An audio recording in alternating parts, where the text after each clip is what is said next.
एक छोटी सी लड़की को पहाड़ की जड़ी बूटियां और अमृता देने वाला मशरूम खाना बहुत पसंद था। लेकिन एक दिन उसने गलती से जहरीला मशरूम खा लिया और वहीं बेहोश होकर गिर पड़ी। बर्फ गिर रही थी, ठंडी हवाएं चल रही थीं। तभी वहां से एक आदमी गुजरा जो तूफान से बचने की जगह ढूंढ रहा था। उसने लड़की को बेसुध देखा, चेहरा नीला, सांसें धीमी। उसने तुरंत उसे उठाया, नौकर को दुर्लभ औषधि मंगवाने भेजा और उसके मुंह में डाल दी। कुछ ही देर में लड़की की पलकों में हरकत हुई। आदमी ने राहत की सांस ली। शुक्र है तुम बच गई, लड़की ने धीमी आवाज में कहा। आपने मेरी जान बचाई है, मैं आपका आरण नहीं भूलूंगी। उसने थैले से एक चमकदार फल निकाला और उसकी हथेली पर रख दिया। 1000 साल में तैयार होने वाला जीवन फल। आदमी अचंभित रह गया। लड़की बोली, यह आपके उपकार का बदला है। तभी उसके शरीर से तेज प्रकाश निकला और वह आत्मिक शक्ति समाप्त होने के कारण विलीन हो गई। तब आदमी को एहसास हुआ कि वह कोई साधारण लड़की नहीं बल्कि सदियों से साधना कर रही जीवन आत्मा थी। 10 वर्षों तक वह फिर से साधना में लीन रही ताकि मानव रूप ले सके, लेकिन बिना जीवन फल के उसका रूप अधूरा रह गया। उसके गुरु ने कहा, अपनी खोई शक्ति वापस चाहती हो तो उस व्यक्ति को खोजो जिसने तुम्हें बचाया था, वही तुम्हारा भाग्य बदलेगा। वह पहाड़ से नीचे उतरी और पहुंच गई सिंह हवेली, जहां वही आदमी रहता था। लेकिन गलती से वह गलत कमरे में चली गई और एक बीमार व्यक्ति को देखकर उसे अपना उपकारी समझ बैठी। कमरे में मौत जैसी ठंड थी। उसने पास रखी शराब की बोतल देखी और एक उपाय सूझा। वह अपना असली रूप धारण कर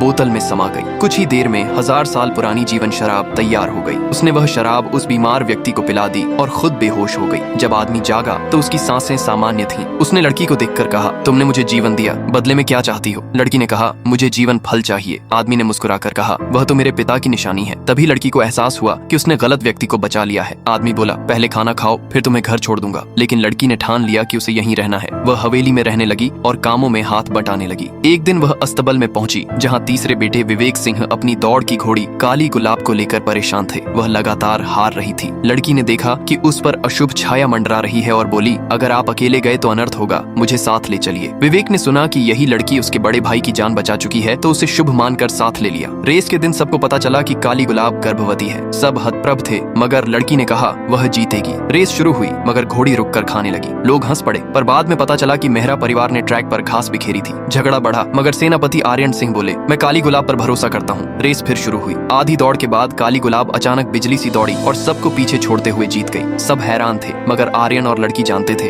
यह जीत किसी चमत्कार से कम नहीं थी। वही लड़की जिसने कभी जहर खाकर मौत को छुआ था, अब दूसरों के लिए जीवन और सौभाग्य बन चुकी थी।